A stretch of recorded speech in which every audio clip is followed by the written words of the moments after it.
예, 이번 한 주 수고 많이 하셨습니다. 오늘은 금요일 아침이고요. 오늘 하루도 주님께서 주시는 말씀으로 힘을 얻고 또 이 말씀이 빛이 돼서 여러분들의 삶을 비춰주시기를 주님의 이름으로 축복합니다. 오늘 주님이 주신 말씀 마태복음 8장 1절로 13절 읽고 같이 나누도록 하겠습니다. 예수께서 산에서 내려오시니 수많은 무리가 따르니라. 한 나병 환자가 나와 절하며 이르되 주여 원하시면 저를 깨끗하게 하실 수 있나이다 하거늘 예수께서 손을 내밀어 그에게 대시며 이르시되 내가 원하노니 깨끗함을 받으라 하시니 즉시 그의 나병이 깨끗하여진지라. 예수께서 이르시되 삼가 아무에게도 이르지 말고 다만 가서 제사장에게 내 몸을 보이고 모세가 명한 예물을 드려 그들에게 입증하라 하시니라. 예수께서 가버나움에 들어가시니 한 백부장이 나와 간구하여 이르되 주여 내 하인이 중풍병으로 집에 누워 몹시 괴로워하나이다 이르시되 내가 가서 고쳐주리라. 백부장이 대답하여 이르되 주여 내 집에 들어오심을 나는 감당하지 못하겠사오니 다만 말씀으로만 하옵소서. 그러면 내 하인이 낫겠사옵나이다. 나도 남의 수하에 있는 사람이요 내 아래에도 군사가 있으니 이더러 가라 하면 가고 저더러 오라 하면 오고 내 종도로 이것을 하라 하면 하나이다. 예수께서 들으시고 놀랍게 여겨 따르는 자들에게 이르시되 내가 진실로 너희에게 이르노니 이스라엘 중 아무에게서도 이만한 믿음을 보지 못하였노라. 또 너희에게 이르노니 동서로부터 많은 사람이 이르러 아브라함과 이삭과 야곱과 함께 천국에 앉으려니와 그 나라의 본 자손들은 바깥 어두운 데 쫓겨나 거기서 울며 이를 갈게 되리라. 예수께서 백부장에게 이르시되 가라 내 믿은 대로 될지어다 하시니 그 즉시 하인이 나으니라. 아멘. 하나님의 나라의 백성으로 또 성도로 예수 그리스도를 따르는 제자로서 어떻게 살 것인가를 가르치신 긴 산상수훈의 설교가 끝나고 이제 우리 주님께서 이 땅 가운데 행하신 일들을 마태는 우리에게 소개하고 있습니다. 마태복음에서 예수님께서 이 땅 가운데서 하신 일을 소개하시는 맨 앞부분에 오늘 우리가 읽은 두 사람이 등장합니다. 예수님께서 공생애 중에 수많은 무리들을 고치셨을 텐데, 수많은 사람들, 수많은 종류의 병을 고치셨을 텐데, 오늘 이 두 사람이 가장 먼저 대표적으로 등장하는 의미가 뭘까? 오늘은 그것을 생각해 보면 좋을 텐데, 이 둘을 같이 읽었을 때에 이들이 갖고 있는 공통점이나 혹은 그 공통점을 통한 강조점이 무엇일지를 같이 한번 생각해 보면 좋겠다 싶습니다. 이 두 사람은 모두 어떤 공통점이 있냐면 첫 번째는 먼저 주님을 찾아왔다라는 겁니다. 그렇죠? 나병 환자도 예수님을 먼저 찾아왔고 자기 하인이 중풍병이 든 백부장도 예수님을 먼저 찾아왔다라는 면에서 둘은 같습니다. 또 이 둘은 어떤 면에서든지 공통점이 뭐냐면 소외된, 당시 상황 속에서 소외된 사람을 대표한다라는 겁니다. 그렇죠?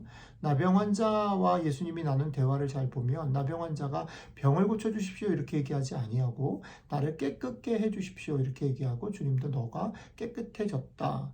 그러니까 제사장에게 가서 확증을 받아라 이렇게 얘기를 합니다. 그리고 그 나병 환자가 깨끗해졌다라고 설명하는 거죠. 병이 고쳐졌다라고 설명하지 않고 깨끗해졌다라고 설명하는 그 맥락을 잘 보셔야 합니다. 나병이라는 건 그런 면에서 질병이기도 하지만 그 질병이기 전에 부정한 것, 종교적인 사회적인 의미를 갖는다라는 거죠. 그러니까 나병 환자들은 방울을 들고 다니면서 이렇게 자기가 간다는 걸 표시해서 피하게 한 거죠. 이 사람들은 주류에 속하지 못하는 사람들입니다. 깨끗하지 못하다라고 인정받았던 사람들이니까. 그러니까 이 사람들은 그런 면에서 소외된 사람들, 주류가 될 수 없는 사람들을 대표한다라고 볼 수 있죠. 백부장 어떻습니까? 백부장은 어떤 면에서는 나병 환자보다 좀 더 명확하고 좀 더 의미가 확장되고 있습니다. 나병 환자는 어쨌든 부정하게 됐다가 정하게 되는 그런 거지만 이 사람은 그냥 본투비 태어난 존재 자체가 이방인인 거죠. 유대인이 될 수 없는 사람인 것입니다. 당시 상황 속에서는. 그렇죠? 이방인인데 재밌는 건 뭐냐면 의미가 더 확장되는 게 이방인이 분명한데 그 이방인인 이 사람의 행동을 기준으로 해서 우리 주님께서는 어떻게 해요? 깜짝 놀라고 이 사람의 믿음을 기준으로 해서 유대인들을 책망하고 혼내시고 계시는 것으로 사용됩니다. 이 둘의 차이점 하나를 살펴보면 그것이 좀 더 명확해진다라고 보여지는데요. 나병 환자를 깨끗게 하시고 나서는 예수님께서 그것을 드러내지 말게 하시고 그냥 너 혼자 가서 제사장에게 확증을 받아라 이렇게 하시지만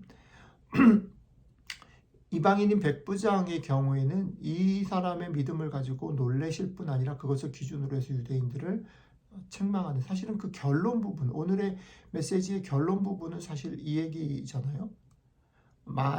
동서로부터 많은 사람이 이르러 아브라함과 이삭과 야곱과 함께 천국에 앉겠지만 그 나라의 본 자손들을 바깥 어두운 데 쫓겨나 거기서 울며 이를 갈게 되리라. 그러니까 유대인들을 책망하는 게 결론인데요. 그렇죠? 그런 면에서는 나병 환자의 경우가 백부장 얘기보다 앞에 있고 의미가 더 깊어지고 확장되어지는 결론으로 가고 있다는 거지요.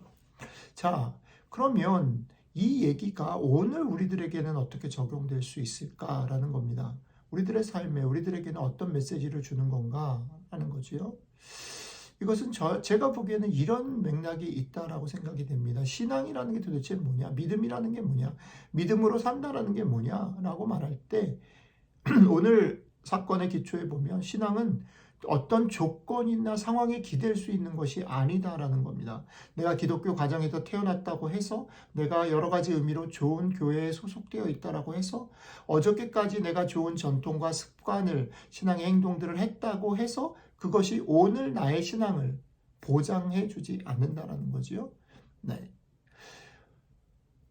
좋은 가정에서 태어나는 것, 좋은 교회에 소속되어 있는 것, 좋은 전통과 습관을 가지고 매일 실천하는 것은 중요합니다.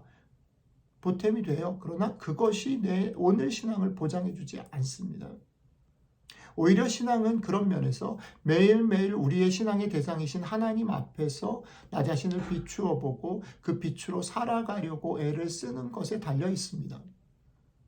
그렇기 때문에 저는 아침마다 우리가 기도하거나 하루에 시간을 들여서 하나님 말씀을 비추어 보고 말씀을 묵상해서 내 마음과 삶에 심고 가지고 사는 것이 중요하다고 생각하는 겁니다.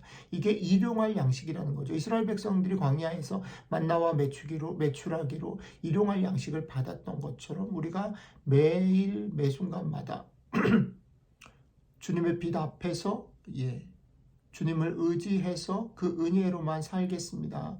오늘 하루 일용할 양식을 주십시오. 매 순간 견딜 만한 힘을 주십시오라고 기도하는 일이 그래서 소중하다라는 거죠. 여러분들의 오늘 삶은 어떻습니까? 여러분들의 삶 속에 여러 가지 많은 일들이 있을 것입니다.